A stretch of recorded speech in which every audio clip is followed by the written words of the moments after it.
میں نے کہا میں تمہاری یہ رسی کھلوا سکتی ہوں اگر تم میرے ساتھ تعاون کرو گے تو۔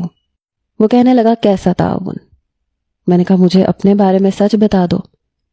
کہنے لگا کون سا سچ؟ میں نے کہا دیکھو وہ جو ہو چکا ہے وہ واپس نہیں آئے گا، اور جو آنے والا ہے وہ بدل بھی سکتا ہے۔ قدرت کا قانون ہے کہ قدرت خود کو منواتی ہے۔ ابھی میں اس سے بات کر ہی رہی تھی جب دروازے پہ دستک ہوئی۔ ایک ادھیڑ عمر شخص اندر داخل ہوا۔ اسے دیکھ کے وہ نوجوان ماتھے پہ بل ڈال گیا۔ وہ کہنے لگا آپ یہاں سے چلے جائیں، مجھے آپ سے کوئی بات نہیں کرنی۔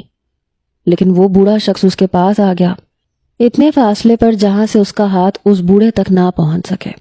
وہ کہنے لگا حمزہ، میرے بچے، میری جان، کیا حال کر لیا تم نے اپنا، خدا کے لیے تم ٹھیک ہو جاؤ۔ یہ کہتے ہوئے اس شخص کی آنکھوں سے آنسو بہنے لگے۔ شاید وہ شخص اس لڑکے کا باپ تھا۔ پھر میری طرف اس شخص نے دیکھا، کہنے لگا آپ کون ہیں؟ میں نے کہا میں آپ کے بیٹے کی ڈاکٹر ہوں، لیکن یہ میرے ساتھ تعاون کرنے کو تیار ہی نہیں ہے۔ وہ کہنے لگے کہ ایسا ہی ہے، یہ کسی پہیلی کی طرح، آج تک مجھے سمجھ نہیں آئی تو آپ کو کیسے سمجھ میں آ جائے گا؟ اس کا باپ ہو کر میں اس کی زندگی کے کئی واقعات سے نا واقف ہوں۔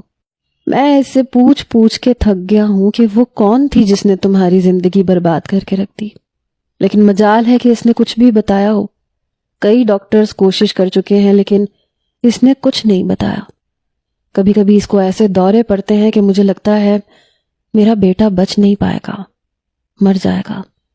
جب اسے الیکٹرک شاٹس دیے جاتے ہیں تو مجھے تکلیف ہوتی ہے، اذیت سے میں گزرتا ہوں۔ کاش میرا یہ بیٹا بالکل ٹھیک ہو جائے۔ یہ کہہ کے وہ شخص پھوٹ پھوٹ کے رونے لگا۔ میں